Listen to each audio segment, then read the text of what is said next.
Assalamualaikum warahmatullahi wabarakatuh buat teman-teman semuanya.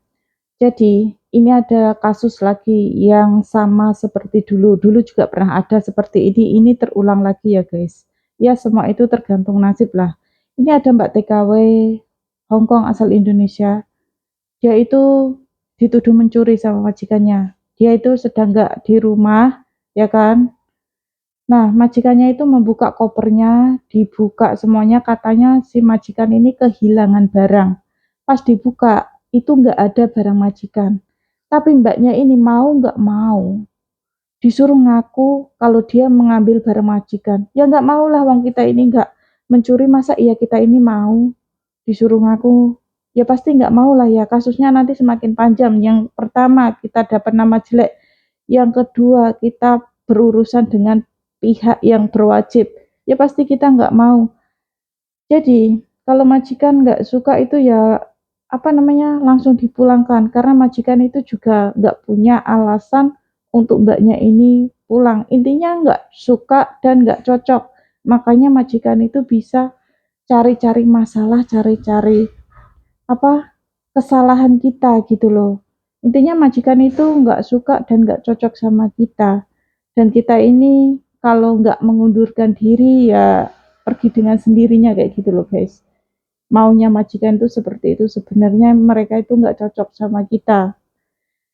Kecocokan itu nggak hanya kita ini nggak bisa bahasa, nggak bisa kerja, ada banyak faktor. Bahkan faktornya itu hanya masalah sepele. Waktu itu ada mbaknya ini dikeluarkan dari rumah majikan hanya gara-gara bau bau ketiak. Ya seharusnya itu mbak yo apa namanya dikasih tahu pakai ini. Nggak ada kata apa namanya dikasih tahu kasih kesempatan tuh enggak. Kalau orang Indonesia mbak sampean bau ketiak ini ya pakai ini deodoran atau disarankan itu enggak. Kalau luar negeri enggak seperti itu guys. Kalau di Indonesia mungkin masih disarankan pakai ini ya kamu bau ketiak itu. Kalau nggak bisa kamu kalau di sana kamu tuh udah dibeli mahal, majikan ngambil kamu itu mahal ya, kamu itu harus bisa seperti yang mereka mau, bisa bahasa, paham bahasa, mengerti apa yang mereka mau, kayak gitu ya guys. Kalau di sana, kalau mereka itu nggak cocok sama kamu, ada aja yang mereka cari-cari. Masalahnya itu ya ada aja gitu loh guys.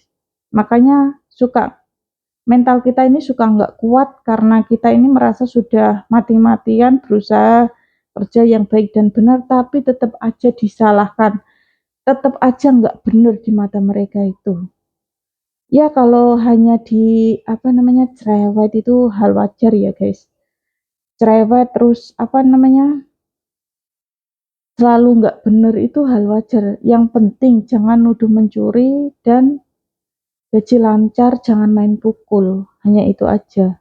Kalau soal cerewet serba salah itu semua mengalaminya guys. Jangankan mbaknya ini yang apa namanya diobrak-abrik bajunya ya. Ada juga mbak-mbak yang udah lama ini. Ada mbak yang kerja sudah 5 tahun nih ya. 5 tahun tiba-tiba diinterminate sama majikannya, dikeluarkan, nggak tahu masalahnya itu apa. Masalahnya dia itu nggak dijelasin masalahnya apa, cuman majikannya nggak suka langsung kamu hari ini pergi dari rumahku, putus kontrak, nih tak berikan tiket kayak gitu. Tiba-tiba seperti itu, kayak horor banget gitu loh. Kita nggak tahu masalah kita apa, tapi tiba-tiba dikeluarkan dari tempat kerja. Nah kalau kerja di Hong Kong tuh seperti itu, gaji memang gede, tapi kita harus benar-benar paham mereka itu nggak ada toleransi, itu nggak ada, kita itu dituntut kayak sempurna gitu loh guys. Ada juga kok mbak-mbak yang baru datang, sore baru datang, ya langsung dibalikan lagi ke Indonesia, belum sempat kerja. Ada juga yang sudah sana, udah pengalaman kerja di Hong Kong nih ya, terus kerja lagi di Hong Kong, beda majikan. Hanya mbaknya ini ngomong gini ya, majikannya itu nyuruh, mbak masak ini ya mbak.